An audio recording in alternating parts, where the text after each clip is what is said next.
Good morning, students. Today we are going to discuss about the classification of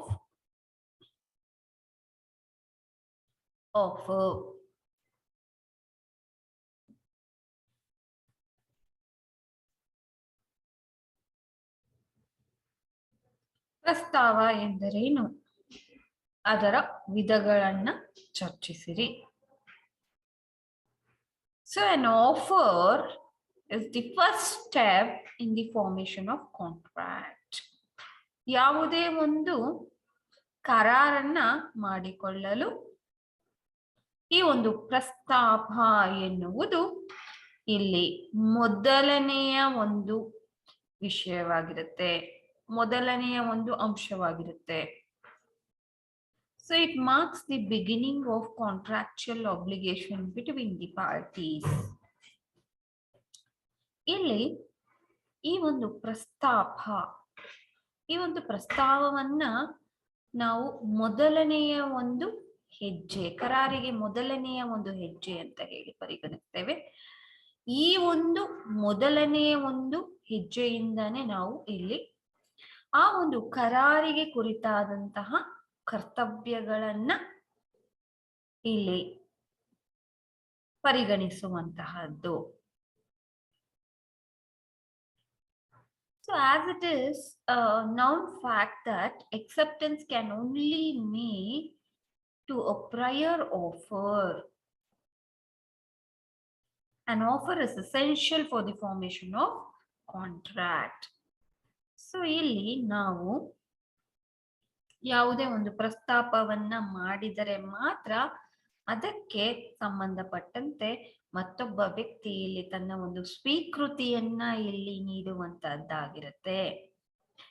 ಸ್ವೀಕೃತಿಗಿಂತ ಮುಂಚಿತವಾಗಿ ನಾವು ಮಾಡುವಂತಹ ಒಂದು ವಿಷಯ ಯಾವುದು ಅಂತ ಹೇಳಿದ್ರೆ ಇಲ್ಲಿ ಪ್ರಸ್ತಾಪ. ಸೊ ಈ ಒಂದು ಪ್ರಸ್ತಾವವನ್ನ ತುಂಬಾ ಒಂದು ಮುಖ್ಯವಾದಂತಹ ಒಂದು ಅವಶ್ಯಕ ಅಂಶ ಅಂತ ಹೇಳಿ ಸಹ ನಾವು ಪರಿಗಣಿಸಬಹುದು. ಒಂದು ಕರಾರಿಗೆ ಒಳಪಡಲು ಈ ಒಂದು ಪ್ರಸ್ತಾವ ತುಂಬಾ ಒಂದು ಅವಶ್ಯಕ ಅಂಶವಾಗಿರುತ್ತೆ. So an offer is said to be very essential for the formation of a contract. So here under section 2A of the Indian Contract Act, it is very clearly defined. When one person signifies to another his willingness to do or to abstain, to do or not to do. Abstain means not to do. Abstain from doing anything with a view to obtaining the assent of that other to such act or abstinence. So here he is said to make a offer or proposal. So we can use the proposal and offer interchangeably. So the person who makes the promise is called a promiser, and the person to whom the offer is made is called the promisee. So here from the definition itself we can be construed that an offer can be both positive as well as negative. Why? Because there is a thing which is very clear about doing some act, as like that only for not doing the act also it is there. So we can say it as positive and negative. ಇಲ್ಲಿ ಈ ಒಂದು ಪ್ರಸ್ತಾವ 2A ಕಲಮು 2A ಪ್ರಸ್ತಾವ ಎಂದು ನಾವು ಕರೀತೇವೆ. ಪ್ರಸ್ತಾಪ ಒಬ್ಬ ವ್ಯಕ್ತಿಯು ಯಾವುದೇ ಒಂದು ಕಾರ್ಯವನ್ನ ಮಾಡಲು ಅಥವಾ ಮಾಡದಿರಲು ತನ್ನ ಒಂದು ಅಪೇಕ್ಷೆಯನ್ನ ಅಂತಹ ಒಂದು ಕಾರ್ಯವನ್ನ ಮಾಡುವುದಕ್ಕೆ ಅಥವಾ ಮಾಡದಿರುವಂತೆ ಇನ್ನೊಬ್ಬನ ಒಂದು ಒಪ್ಪಿಗೆ ಪಡೆಯುವ ಒಂದು ದೃಷ್ಟಿಯಿಂದ ಅವನಿಗೆ ತಿಳಿಯಪಡಿಸಿದಾಗ ಅದನ್ನ ನಾವು ಪ್ರಸ್ತಾವ ಎಂದು ಇಲ್ಲಿ ಕರೀತೇವೆ.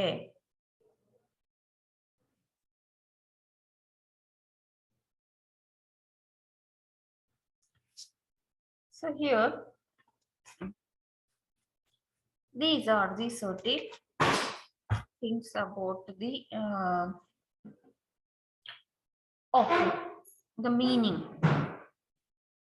The next is we have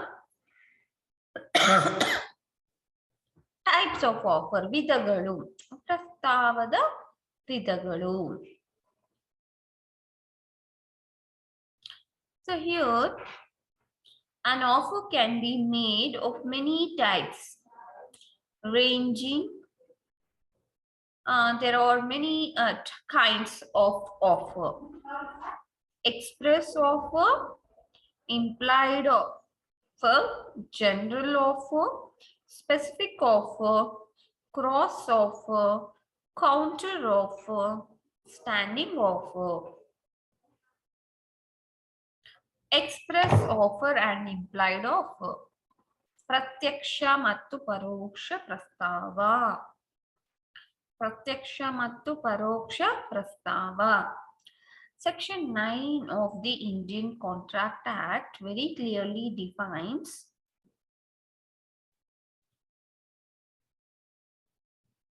them as insofar as the proposal or the acceptance of any promise is made in words, the promise is said to be express. Insofar as such a proposal or the acceptance is made otherwise in words, so the promise is said to be implied. So ಇಲ್ಲಿ ನಾವು ಯಾವುದೇ ಒಂದು ಮೌಖಿಕವಾಗಿ ತಮ್ಮ ಒಂದು ವಿಷಯಗಳನ್ನ ಮೌಖಿಕವಾಗಿ ತಿಳಿಸಿ ತಮ್ಮ ಒಂದು ವಚನವನ್ನ ಮೌಖಿಕವಾಗಿ ತಿಳಿಸುವುದಾದರೆ ಅಂತಹ ಒಂದು ಮೌಖಿಕ ವಿಚಾರವನ್ನ ಇದು ಒಳಗೊಂಡಿದೆ ಅಂತ ಹೇಳಿದ್ರೆ ಇಲ್ಲಿ ಅದನ್ನ ನಾವು ಪ್ರತ್ಯಕ್ಷವಾಗಿ ಮಾಡುವಂತಹದ್ದು. ಪ್ರತ್ಯಕ್ಷವಾಗಿ ಇಲ್ಲಿ ನಾವು ಮಾಡುವಂತಹದ್ದು. ಸೊ ಯಾವುದೇ ಒಂದು ಪ್ರಸ್ತಾಪವನ್ನ ಮೌಖಿಕವಾಗಿ ಅಥವಾ ಇಲ್ಲಿ ಯಾವುದೇ ಒಂದು ವಿಧದಲ್ಲಿ ಇಲ್ಲಿ ಒಂದು ಪ್ರತ್ಯಕ್ಷವಾಗಿ ತಿಳಿಸುವುದಾದರೆ ಅಂತಹದ್ದನ್ನ ನಾವು ಪ್ರತ್ಯಕ್ಷ ಪ್ರಸ್ತಾವ ಎಂದು ಕರಿತೇವೆ. ಪರೋಕ್ಷ ಪ್ರಸ್ತಾವ ಅಂತ ಹೇಳಿದ್ರೆ, so insofar as such a proposal or acceptance is made otherwise than in words, the promise is said to be implied. ಬಾಯಿ ಮಾತಿನಿಂದ ಮೌಖಿಕವಾಗಿ ಅಲ್ಲದೆ ಯಾವುದೇ ಒಂದು ತನ್ನಲ್ಲಿಯೇ ತಾನು ಅರ್ಥೈಸಿಕೊಳ್ಳಬಹುದಾದಂತಹ ಒಂದು ವಿಚಾರವಾಗಿದೆ. By itself it can be understood that they have to do that particular work. Then it is said to be implied. They have to do that work. It is very implied. Under all those circumstances, here it is said to be implied.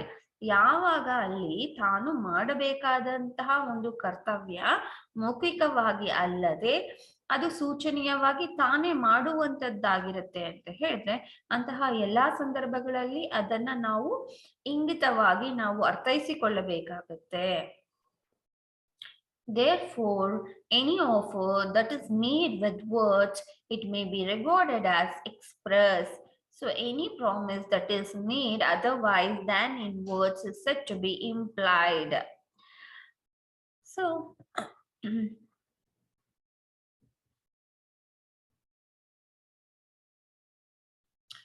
there is a case law, Upton on server, UPTON Upton, ON on, SERVERN servant, RDC versus POWELL Powell. So here the defendant called a fire brigade assuming that those service would be free to him. However, it was found that his form did not come under that of Upton. So the court held that the truth of the matter is that the defendant wanted the service of Upton. So he asked for the service of Upton, and in response to that, they offered their service and they were rendered on an implied promise to pay for them.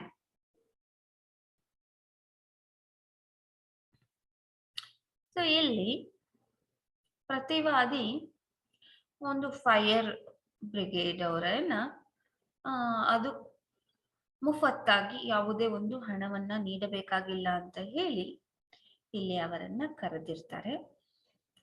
ಆದ್ರೆ ಆ ಒಂದು ಜಾಗ ಆ ಒಂದು ಮುಫತ್ತಾಗಿ ನೀಡುವಂತಹ ಯಾವುದೇ ಒಂದು ಸೇವೆಗಳ ಒಂದು ಅನ್ವಯ ಬರುವುದಿಲ್ಲ. ಆದುದರಿಂದ ಇಲ್ಲಿ ಅವನು ಆ ರೀತಿಯಾಗಿ ಆ ಒಂದು ವಿಚಾರವನ್ನ ಇಲ್ಲಿ ಅರ್ಥೈಸಿಕೊಂಡಿರ್ತಾನೆ. ಇಲ್ಲಿ ನ್ಯಾಯಾಲಯವು ನಿಜವಾದಂತಹ ಒಂದು ವಿಚಾರ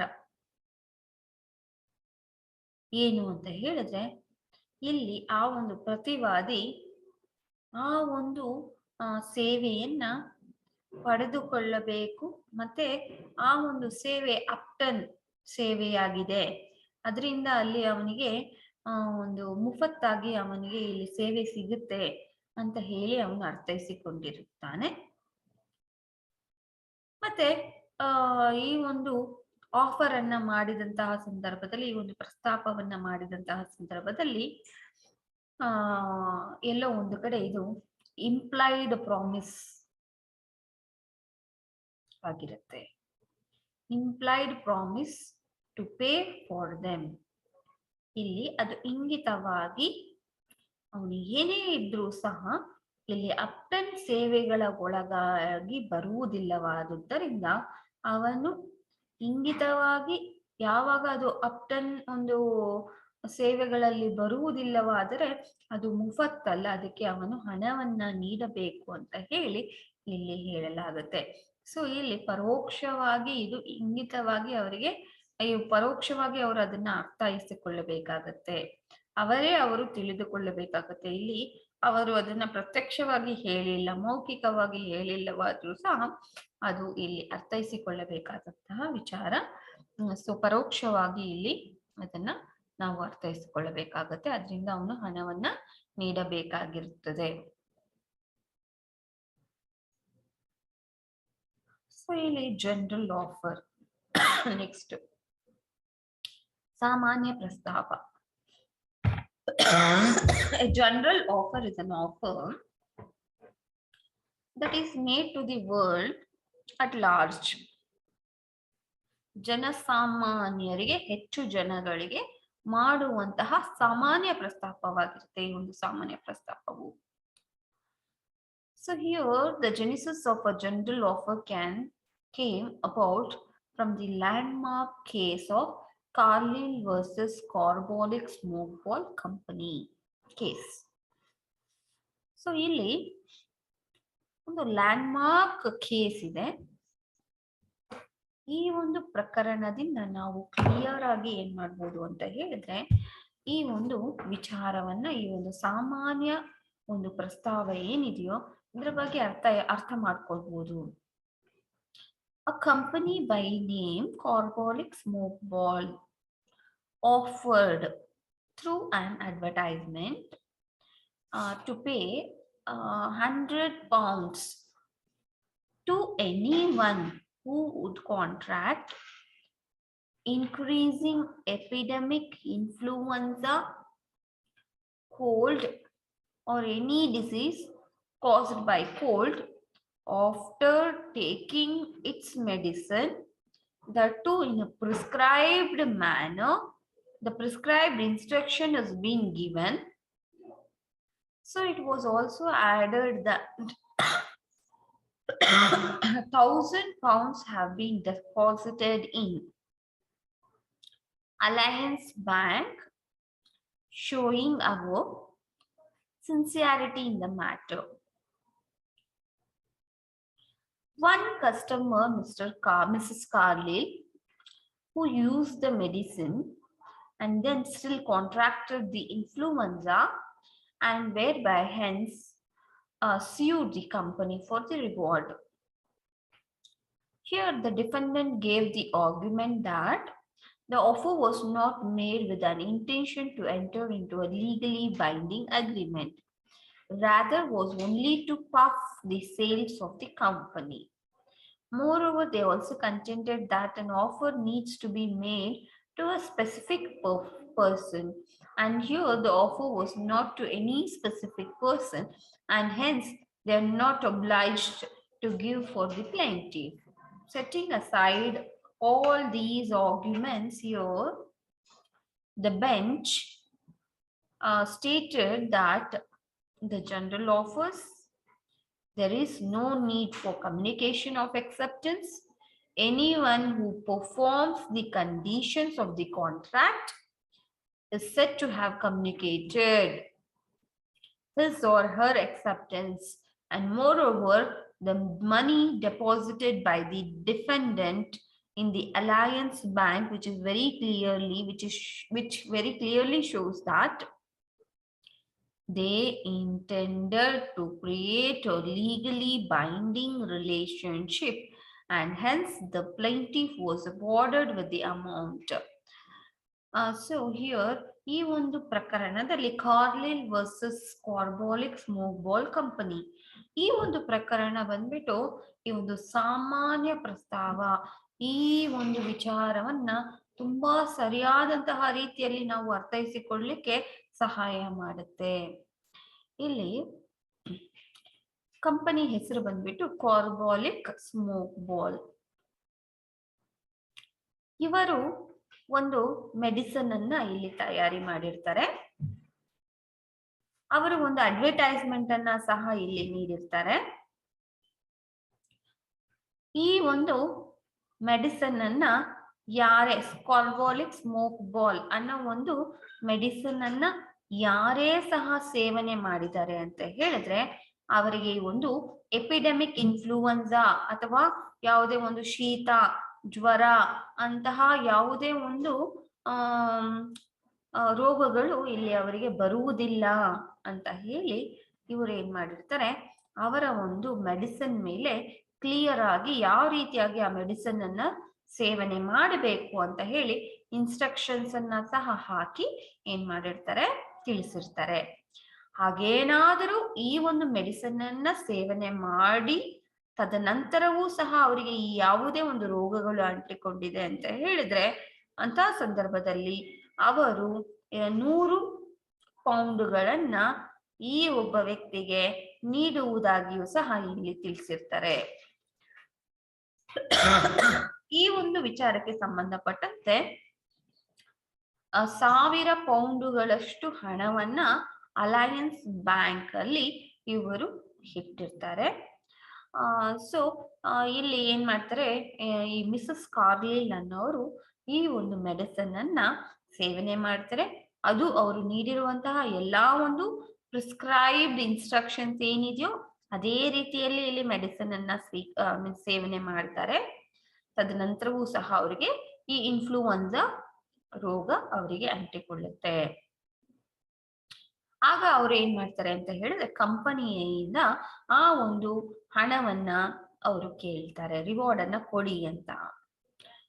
ಆದ್ರೆ ಆ ಒಂದು ಕಂಪನಿ ಇಲ್ಲಿ ನಿರಾಕರಿಸ್ತಾರೆ. ಏನಂತ ಹೇಳ್ತಾರೆ ಅಂತ ಹೇಳಿದ್ರೆ, ನಾವೇನೋ ಈ ಒಂದು ಮೆಡಿಸಿನ್ ಅನ್ನ ಮಾರಾಟ ಮಾಡ್ಲಿಕ್ಕೆ ಅಂತ ಹೇಳಿ ಈ ರೀತಿಯಾಗಿ ನಾವು ಒಂದು ವಿಚಾರವನ್ನ ಮಾಡಿದ್ದೇವೆ. ಅದು ಯಾವುದೇ ರೀತಿಯಲ್ಲಿ ನಾವು ಯಾರಿಗೂ ಸಹ ಇಲ್ಲಿ ಒಂದು ಕರಾರನ್ನ ಮಾಡ್ಕೊಂಡಿದೀವಿ ಅಂತ ಹೇಳಿದ್ರೆ ನಿರ್ದಿಷ್ಟವಾಗಿ ಒಂದೇ ವ್ಯಕ್ತಿ ಜೊತೆನೆ ಮಾಡ್ಕೊಬೇಕು. ಆ ರೀತಿಯಾಗಿ ಇಲ್ಲಿ ಎಲ್ಲೂ ಸಹ ನಾವು ಮಾಡ್ಕೊಂಡಿಲ್ಲ, ಅದರಿಂದ ನಾವು ಕೊಡ್ಬೇಕಾಗಿಲ್ಲ ಅಂತ ಹೇಳಿ ತಿಳಿಸ್ತಾರೆ. ಆಗ ನ್ಯಾಯಾಲಯವು ತುಂಬಾ ಸರಿಯಾದಂತಹ ರೀತಿಯಲ್ಲಿ ಇಲ್ಲಿ ಈ ಒಂದು ಸಾಮಾನ್ಯ ಪ್ರಸ್ತಾವ ಎಂದರೆ ಏನು ಅನ್ನೋದ್ರ ಬಗ್ಗೆ ತಿಳಿಸುತ್ತೆ. ಈ ಒಂದು ಸಾಮಾನ್ಯ ಪ್ರಸ್ತಾಪದಲ್ಲಿ ಅವರು ಒಂದು ಸಾಮಾನ್ಯವಾಗಿ ಜನಸಾಮಾನ್ಯರಿಗೆ, ತುಂಬಾ ಹೆಚ್ಚಿನ ಒಂದು ಜನಸಂಖ್ಯೆಗೆ ಇಲ್ಲಿ ಏನ್ ಮಾಡ್ಬೋದು, ಒಂದು ಪ್ರಸ್ತಾಪವನ್ನ ಮಾಡ್ಬೋದು. ಅದನ್ನ ಸ್ವೀಕರಿಸಿದ್ದಾರೆ ಅಂತ ಹೇಳಿ ನಾವು ಹೇಗ್ ತಿಳ್ಕೊಬಹುದು ಅಂತ ಹೇಳಿದ್ರೆ, ಅವರು ತಿಳಿಸಿರುವಂತಹ ಯಾವುದೇ ಒಂದು ಅಂಶದ ಒಂದು ಪಾಲನೆಯನ್ನ ಮಾಡಿ ಅವರು ಅದೇ ರೀತಿಯಲ್ಲಿ ನಡೆದುಕೊಂಡಿದ್ದಾರೆ ಅಂತ ಹೇಳಿದ್ರೆ ಅಲ್ಲಿಗೆ ಅವರು ಅದನ್ನ ಸ್ವೀಕಾರ ಮಾಡಿದ್ದಾರೆ ಅಂತ ಹೇಳಿ ನಾವು ಪರಿಗಣಿಸಬಹುದಾಗಿರುತ್ತೆ. ಸೊ ಇಲ್ಲಿ ಪ್ರಸ್ತಾಪನೂ ಆಗಿರುತ್ತೆ, ಸ್ವೀಕಾರನೂ ಆಗಿರುತ್ತೆ. ಆದ್ರಿಂದ ಅದು ಕರಾರಾಗಿ ಇಲ್ಲಿ ಉದ್ಭವಿಸಿರುತ್ತೆ. ಸೊ ಆದುದರಿಂದ ಈ ಒಂದು ಪ್ರಕರಣದಲ್ಲಿ ಈ ಒಂದು ಕಾರ್ಲಿಲ್ ಸ್ಮೋಕ್ ಬಾಲ್ ಅವರು ಕಡ್ಡಾಯವಾಗಿ ಮಿಸಸ್ ಕಾರ್ಲಿಲ್ ಅವರಿಗೆ ಈ ಒಂದು ಕಾಂಪನ್ಸೇಷನ್ ಅನ್ನ ಕೊಡಲೇಬೇಕು, ಪರಿಹಾರವನ್ನ ನೀಡಲೇಬೇಕು ಅಂತ ಹೇಳಿ ನ್ಯಾಯಾಲಯ ಇಲ್ಲಿ ತೀರ್ಮಾನವನ್ನ ಎತ್ತಿ ಇಡ್ತಿರುತ್ತೆ. ಸೊ ಇದರಿಂದ ನಾವು ಜನರಲ್ ಆಫರ್ ಅನ್ನ ನಾವು ಕ್ಲಿಯರ್ ಆಗಿ ತಿಳ್ಕೊಂಡಿರ್ತೀವಿ, ಹೌದಾ. So the next topic is ಏನು ಅಂತ ಹೇಳಿದ್ರೆ ಸ್ಪೆಸಿಫಿಕ್ ಆಫರ್ ಅಂತ ಹೇಳ್ತೀವಿ, ನಿರ್ದಿಷ್ಟ ಪ್ರಸ್ತಾವ. Specific offer is an offer that is made to a specific or ascertained person. So this type of offer can only be accepted by the person to whom it is said to be made. So this concept was seen briefly in a case whereby Bolton versus Jones. Ili wherein the plaintiff had taken a business of Brocklehurst. The defendant used to have business with Brocklehurst and not knowing about the change in the ownership of the business, sent him an order for certain goods. So here the defendant came to know about the change only after receiving an invoice, at which he had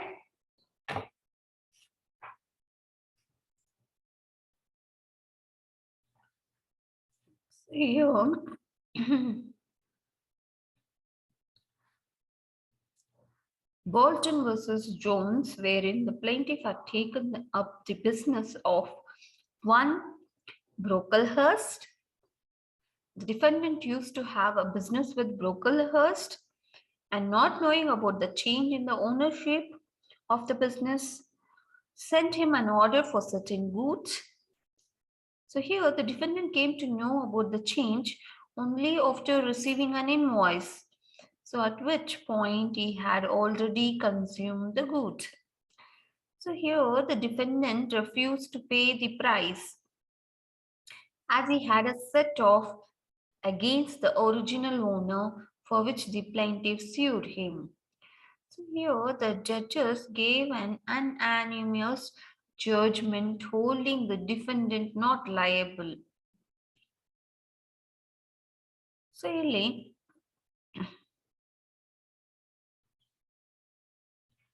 ಈ ಒಂದು plaintiff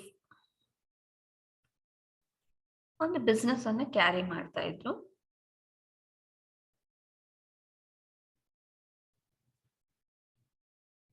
ಈ defendant ಅವರ ಒಂದು business ಅನ್ನ ಬ್ರೋಕಲ್ಹರ್ಸ್ಟ್ ಅವರೊಂದಿಗೆ ಇಲ್ಲಿ ವ್ಯವಹಾರಗಳನ್ನು ನಡೆಸ್ತಾ ಇದ್ರು. ಸಡನ್ ಆಗಿ ಈ ಒಂದು ಬಿಸ್ನೆಸ್ಗೆ ಸಂಬಂಧಪಟ್ಟಂತೆ ಅವರ ಒಂದು ಓನರ್ಶಿಪ್ ಏನಿರುತ್ತೋ ಚೇಂಜ್ ಆಗಿರುತ್ತೆ. ಅದು ಈ ಒಂದು ಪ್ರತಿವಾದಿಗೆ ಗೊತ್ತಿರೋದಿಲ್ಲ. ಸೊ ಅವ್ರಿಗೆ ಯಾವಾಗ ಗೊತ್ತಾಗುತ್ತೆ ಅಂತ ಹೇಳಿದ್ರೆ, ಅವರು ಯಾವುದೇ ಒಂದು ವ್ಯವಹಾರವನ್ನ ಮಾಡಿ ಅದಕ್ಕೆ ಒಂದು ಇನ್ವಾಯ್ಸ್ ಬಂದಿರುತ್ತೆ. ಆ ಇನ್ವಾಯ್ಸ್ ಬಂದಾಗ ಆಗ ಅವರಿಗೆ ಗೊತ್ತಾಗುತ್ತೆ ಇವರ ಒಂದು ಓನರ್ಶಿಪ್ ಇಲ್ಲಿ ಚೇಂಜ್ ಆಗಿದೆ ಅಂತ ಹೇಳಿ. ಸೊ ಇಲ್ಲಿ ಈ ಒಂದು ಪ್ರತಿವಾದಿ ಅಲ್ಲಿ ನೀಡಬೇಕಾದಂತಹ ಒಂದು ಹಣವನ್ನ ನೀಡ್ಲಿಕ್ಕೆ ಇಲ್ಲಿ ಸಿದ್ಧನಾಗಿರ್ಲಿಲ್ಲ. ಯಾಕೆ ಅಂತ ಹೇಳಿದ್ರೆ, ಈ ಹಿಂದಿನ ಒಂದು ಒರಿಜಿನಲ್ ಓನರ್ ಏನಿದೆಯೋ ಅವರ ಜೊತೆ ಇಲ್ಲಿ ಆ ಒಂದು ಹಣವನ್ನ ಇಲ್ಲಿ ಸೆಟ್ ಆಫ್ ಮಾಡುವಂತದ್ದಾಗಿರುತ್ತೆ. ಆದುದರಿಂದ ಅವರು ಈ ಒಂದು ಹಣವನ್ನ ನೀಡಲಿಕ್ಕೆ ಇಲ್ಲಿ ಸಿದ್ಧರಾಗಿರೋದಿಲ್ಲ. ಅಂತ ಸಂದರ್ಭದಲ್ಲಿ ಈಗ ಏನಾಗುತ್ತೆ ಅಂತ ಹೇಳಿದ್ರೆ, ನ್ಯಾಯಾಲಯ ಇಲ್ಲಿ ಆ ಈ ಒಂದು ಹಣವನ್ನ ಇವರು ಕಡ್ಡಾಯವಾಗಿ ಅವರಿಗೆ ನೀಡಬೇಕಾಗತ್ತೆ. ಅದನ್ನ ಇಲ್ಲಿ ಸೆಟ್ ಆಫ್ ಮಾಡೋದಕ್ಕೆ ಬರೋದಿಲ್ಲ ಅಂತ ಹೇಳಿ, ಯಾವುದೇ ಕಾರಣಕ್ಕೂ ಇಲ್ಲಿ ಒಂದು ಪ್ರತಿವಾದಿ ಇಲ್ಲಿ ಲಯಬಲ್ ಆಗೋದಿಲ್ಲ.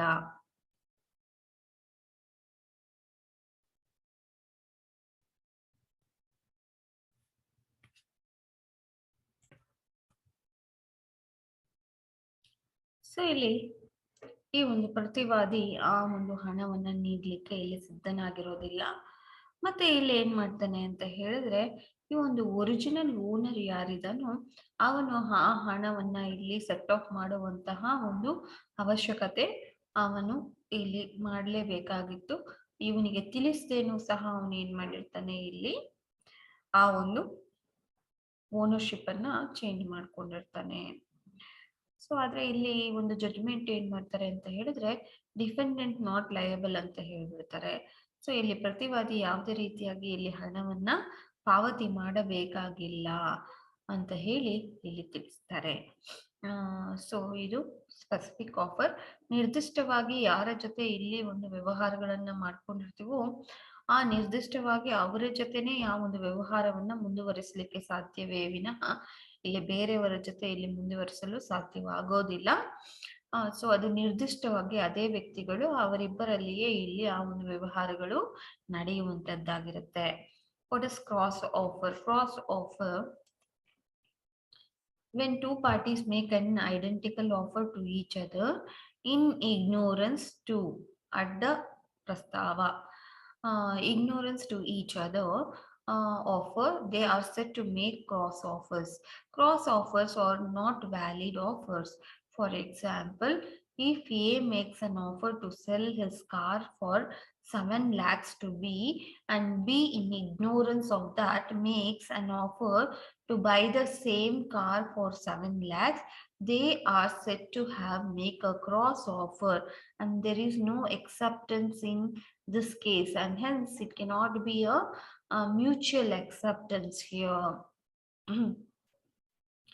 ಇಲ್ಲಿ ಅಡ್ಡ ಪ್ರಸ್ತಾವ ಅಂತ ಹೇಳಿದ್ರೆ, ಇಲ್ಲಿ ಒಬ್ರು ಒಂದು ಪ್ರಸ್ತಾವವನ್ನ ಮಾಡ್ತಾರೆ, ಅದೇ ರೀತಿಯಲ್ಲಿ ಇನ್ನೊಬ್ರು ಸಹ ಇನ್ನೊಂದು ಪ್ರಸ್ತಾವವನ್ನ ಮಾಡಿರ್ತಾರೆ. ಸೊ ಎರಡೂ ಪಾರ್ಟಿಗಳು ಸಹ ಇಲ್ಲಿ ಏನ್ ಮಾಡ್ತಾರೆ, ಅವರವರ ಪ್ರಸ್ತಾವಗಳನ್ನ ಮುಂದಿಟ್ಟಿರ್ತಾರೆ. ಸೊ ಅಂತಹ ಒಂದು ಪ್ರಸ್ತಾಪವನ್ನ ನಾವು ಇಲ್ಲಿ ಅಡ್ಡ ಪ್ರಸ್ತಾವ ಅಂತ ಹೇಳಿ ಕರಿತೇವೆ. So here same offer to one another, when the offer makes an offer to the offeree and the offeree without prior knowledge makes the same offer to the offerer, then both the object and party remain the same. The offer must be made in ignorance of each other. So here the two parties must make their offer in ignorance of each other. So here next one is the counter offer. Counter offer ಅಂತ ಹೇಳಿದ್ರೆ, ಇಲ್ಲಿ ಒಳಗೂಡಿಸುವಂತಹ ಒಂದು ಪ್ರಸ್ತಾವ ಅಥವಾ ಹೆಚ್ಚಿಸುವ ಒಂದು ಪ್ರಸ್ತಾವ ಅಂತ ಹೇಳ್ತೀವಿ ನಾವು. When the offer offers a qualified acceptance of offer subject to modifications and variations in terms of original offer, here he is said to make an counter offer. Since already there is a original offer whereby he makes certain changes to the original offer and whereby includes a new things in the original offers, then it is going to be a new offer. So it is said to be a counter offer whereby a new thing has been added to the previous one. He is said to have made a counter offer here. So a counter offer is a rejection of always the original offer and the beginning of the new offer. So here an example of with this, it would be A offers B a car for 10 lakhs. B agrees to buy for 8 lakhs. This amounts to a counter offer. It would mean a rejection of the original offer later if B agrees to buy for 10 lakhs. So here this is a counter offer. ಇಲ್ಲಿ ಒಬ್ಬ ವ್ಯಕ್ತಿ ತನ್ನ ಒಂದು ಪ್ರಸ್ತಾವವನ್ನ ಮಾಡ್ತಾನೆ. ಆ ಪ್ರಸ್ತಾವಕ್ಕೆ ಒಂದಷ್ಟು ಮಾರ್ಪಾಡುಗಳನ್ನ ಮಾಡಿ, ಒಂದಷ್ಟು ಬದಲಾವಣೆಗಳನ್ನ ಮಾಡಿ, ಇಲ್ಲಿ ಮತ್ತೆ ಒಂದಷ್ಟು ವಿಚಾರಗಳನ್ನ ಒಳಗೂಡಿಸಲಾಗಿದೆ ಅಂತ ಹೇಳಿದ್ರೆ, ಅಂತಹ ಸಂದರ್ಭದಲ್ಲಿ ಆ ನಿಜವಾದಂತಹ ಒಂದು ಪ್ರಸ್ತಾವ ಉಳಿದಿರೋದಿಲ್ಲ, ಇಲ್ಲಿ ಮಾರ್ಪಾಡಾಗುತ್ತೆ. ಆದುದರಿಂದ ಇಲ್ಲಿ ಹೊಸ ಒಂದು ಪ್ರಸ್ತಾವ ಉದ್ಭವವಾಗುತ್ತೆ. ಅಂತಹ ಎಲ್ಲಾ ಸಂದರ್ಭಗಳಲ್ಲಿ ಆ ಒಂದು ಒರಿಜಿನಲ್ ಪ್ರಸ್ತಾವ ಇಲ್ಲದಂತೆ ಆಗುತ್ತದೆ. ಸೊ ಇದಕ್ಕೆ ಒಂದು ಕೇಸ್ ಲಾ ಕೂಡ ಇದೆ, ಹೈಡ್ ವರ್ಸಸ್ ವ್ರೆಂಚ್ ಅಂತ. HYD, hide versus WRENCH, wrench, in which an offer to sell a farm for 1,000 pounds was rejected by the plaintiff, who offered 950 for it. Subsequently, the plaintiff gave an acceptance to the original offer, holding that the defendant was not bound by a contract. So here the court said that the plaintiff accepted the original offer of buying the farm at the price of 1,000 pounds. It would have been completely valid contract, however, gave a counter proposal to it, thus rejecting the original offer. ಇಲ್ಲಿ hide ಮತ್ತೆ wrench ಅಂತ ಇಬ್ರು, hide ಮತ್ತೆ wrench. So ಇಲ್ಲಿ ಇವರಿಬ್ಬರು ಸಹ ಒಂದು form ಅನ್ನ ಮಾರಾಟ ಮಾಡುವುದಕ್ಕೆ ಸಂಬಂಧಪಟ್ಟಂತೆ 1,000 ಪೌಂಡ್ಗಳು ಅಂತ ಹೇಳಿ ಇಲ್ಲಿ ಅವರು ಒಂದು ಆಫರ್ ಅನ್ನ ಮಾಡ್ತಾರೆ. ಅಂತ ಸಂದರ್ಭದಲ್ಲಿ ಮತ್ತೊಬ್ಬ ಏನ್ ಹೇಳ್ತಾನೆ ಅಂತ ಹೇಳಿದ್ರೆ, ಮತ್ತೆ ಅವನು ಒಂದು ಆಫರ್ ಅನ್ನ ಇಲ್ಲಿ ಮಾಡ್ತಾನೆ, ಇಲ್ಲ ನಾನು 950 ಪೌಂಡ್ಗಳಿಗೆ ಇದನ್ನ ತಗೊಳ್ತೀನಿ ಅಂತ. ಆದ್ರೆ ತದನಂತರ ಮತ್ತೆ ಏನ್ ಮಾಡ್ತಾನೆ ಆ ಒಂದು ವ್ಯಕ್ತಿ, ಇಲ್ಲ ನಾನು 1,000 ಪೌಂಡ್ಗಳಿಗೆ ಅದನ್ನ ತೆಗೆದುಕೊಳ್ತೇನೆ ಅಂತ ಹೇಳ್ತಾನೆ. ತದನಂತರ ಈಗ ಇಲ್ಲಿ ಏನಾಯ್ತು ಅಂತ ಹೇಳಿದ್ರೆ, 2 ಆಫರ್ಗಳು ಉದ್ಭವವಾಗುತ್ತೆ. ಆದ್ರೆ ಇಲ್ಲಿ ಮೊದಲನೇ ಒರಿಜಿನಲ್ ಆಫರ್ ಏನಿತ್ತೋ ಅದಕ್ಕೆ ಅವನು ಸ್ವೀಕಾರ ಮಾಡ್ತೀನಿ ಅಂತ ಹೇಳಿರ್ತಾನೆ. ಆದ್ರೆ ಇಲ್ಲಿ ಇವನು ಏನ್ ಅನ್ಕೊಂಡಿರ್ತಾನೆ ಅಂತ ಹೇಳಿದ್ರೆ, ಇಲ್ಲ ಅವನು 950 ರುಪೀಸ್ಗೆ 50 ಪೌಂಡ್ಸ್ಗೆ ಇಲ್ಲಿ ಅದನ್ನ ಪರ್ಚೇಸ್ ಮಾಡ್ತೀನಿ ಅಂತ ಹೇಳಿದಾನೆ ಅಂತ ಹೇಳಿ ಇವ್ರು ತಿಳ್ಕೊಂಡಿರ್ತಾರೆ. ಸೊ ಇಲ್ಲಿ ಒಂದಷ್ಟು ಸಂದರ್ಭಗಳಲ್ಲಿ ಒಂದು ಆಫರ್ ಏನಿದೆಯೋ ಆ ಆಫರು ಏನಾಗುತ್ತೆ, ರಿಜೆಕ್ಟ್ ಆಗುತ್ತೆ, ಮತ್ತೊಂದು ಆಫರು ಅಲ್ಲಿ ಏನಾಗುತ್ತೆ, ಅಕ್ಸೆಪ್ಟ್ ಆಗುತ್ತೆ. ಸೊ ಕೌಂಟರ್ ಆಫರ್ ಅಂತ ಹೇಳಿದ್ರೆ ಒಂದು ಹೊಸದಾದಂತಹ ಒಂದು ಪ್ರಸ್ತಾವ ಅಲ್ಲಿ ಉದ್ಭವಗೊಳ್ಳುತ್ತೆ.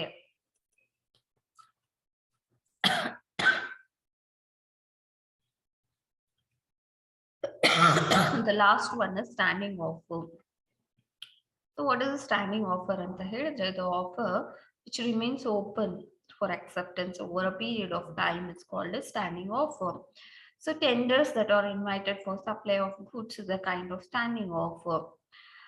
So illi Perclavel Limited versus London County Council Asylum and Medical Deficiency Committee.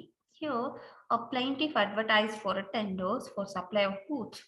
The defendant took the tender in which he had a supply to the company various special articles for a period of 12 months. So in between this, the defendant did not supply for particular consignment. Here the court held that the tender was a standing offer that was to be converted into a series of contracts by subsequent acts of the company, and that an order prevented pro tanto the possibility of revocation, and hence the company succeeded in an action for a breach of contract. So ಇಲ್ಲಿ Perclavel Limited versus London County Council Asylum and Mental Deficiency Committee ಅಂತ. ಇಲ್ಲಿ ಪ್ರತಿವಾದಿ ಒಂದು tender ಅನ್ನ ಕೊಟ್ಟಿರ್ತಾರೆ, advertise ಮಾಡಿರ್ತಾರೆ. ಅದರಲ್ಲಿ ಒಂದು defendant ಅವರು ಆ ಒಂದು ಟೆಂಡರ್ ಅನ್ನ ಇಲ್ಲಿ ತೆಗೆದುಕೊಳ್ಳಲಾಗಿರುತ್ತೆ, ಅವರ ಒಂದು ಟೆಂಡರ್ ಅನ್ನು ತೆಗೆದುಕೊಳ್ಳಲಾಗಿರುತ್ತೆ. ಇಲ್ಲಿ 12 ತಿಂಗಳವರೆಗೂ ಸಹ ಒಂದು ವಿಶೇಷ ಒಂದು ವಸ್ತುಗಳನ್ನ ಇಲ್ಲಿ ಇವರು ನೀಡಬೇಕು ಅಂತ ಹೇಳಿ ಇಬ್ಬರಲ್ಲಿ ಒಂದು ವ್ಯವಹಾರ ಮಾಡಿಕೊಳ್ತಾರೆ. ಸೊ ಇಂತಹ ಒಂದು ವ್ಯವಹಾರಗಳಲ್ಲಿ ಒಂದಷ್ಟು ಸಂದರ್ಭಗಳಲ್ಲಿ ಅವರು ಒಂದಷ್ಟು ವಸ್ತುಗಳನ್ನ ಇಲ್ಲಿ ನೀಡಿರೋದಿಲ್ಲ, ಸಪ್ಲೈ ಮಾಡಿರೋದಿಲ್ಲ. ಅಂತಹ ಸಂದರ್ಭದಲ್ಲಿ ಅವರು ದಾವೆಯನ್ನ ಹೂಡಿದಂತಹ ಸಂದರ್ಭದಲ್ಲಿ, ಹೌದು ಇದು ಒಂದು ಓಪನ್ ಆಫರ್, ಇದು ಸ್ಟ್ಯಾಂಡಿಂಗ್ ಆಫರ್, ಇದು ಕಂಟಿನ್ಯೂಯಿಂಗ್ ಆಫರು, ಅದು ಮತ್ತೆ ಸೀರೀಸ್ ಆಗಿ ಒಂದು ಆಫರ್ಸ್ ಉದ್ಭವ ಆಗ್ತಾನೆ ಇರುತ್ತೆ, ಮತ್ತೆ ಮತ್ತೆ ಬೇರೆ ಬೇರೆ ಒಂದು ವಿಚಾರಗಳಿಗೆ ಇಲ್ಲಿ ಕಾಂಟ್ರಾಕ್ಟ್ಸ್ ಅನ್ನ ಮಾಡ್ಕೊಂತಾನೆ ಇರ್ತಾರೆ. So it is open whereby the articles the things may change ಅಂತ ಹೇಳಿ ಇಲ್ಲಿ ಹೇಳಿರ್ತಾರೆ. ಆದ್ರೂ ಸಹ ಇಲ್ಲಿ ಅವ್ರು ಮಾಡಿದಂತಹ ಒಂದು ಬ್ರೀಚ್ ಏನಿದೆಯೋ ಅದಕ್ಕೆ ಅವರು ಲಯಬಲ್ ಆಗಿರ್ತಾರೆ. So this is about the standing offer, open offer or continuing offer. ಅದು ಕಂಟಿನ್ಯೂ ಆಗ್ತಾನೆ ಇರುತ್ತೆ ಅಥವಾ ಓಪನ್ ಆಗಿರುತ್ತೆ. ಅದು ಎಲ್ಲಿಗೆ ಅದನ್ನ ನಾವು ನಿಲ್ಲಿಸಬೇಕು ಅಂತ ಹೇಳಿ ನಾವು ಡಿಸೈಡ್ ಮಾಡ್ತೀವೋ ಅಲ್ಲಿ ಮಾತ್ರನೇ ಅದನ್ನ ಸ್ಟಾಪ್ ಮಾಡ್ಲಿಕ್ಕಾಗುತ್ತೆ. ಅದನ್ನ ಸ್ಟಾಪ್ ರಿವೋಕೇಶನ್ ಹಿಂದೆಗೆದುಕೊಳ್ಳುವವರೆಗೂ ಸಹ ಅದು ಸ್ಟ್ಯಾಂಡಿಂಗ್ ಆಫರ್ ಆಗೇ ಇರುತ್ತೆ, ಓಪನ್ ಆಫರ್ ಆಗೇ ಇರುತ್ತೆ. So it is about the standing offer.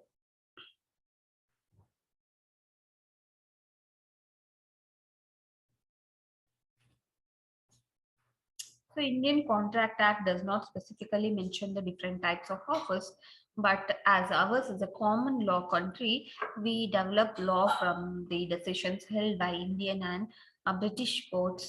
As an offer is the first step in the formulation of the contract, so it is very essential to distinguish what type of offer has been made by the offerer. So as different types of offer have different types of legal tools being applied to them. So it is also imperative to distinguish an offer and an invitation to offer to avoid unwanted transactions. Thank you.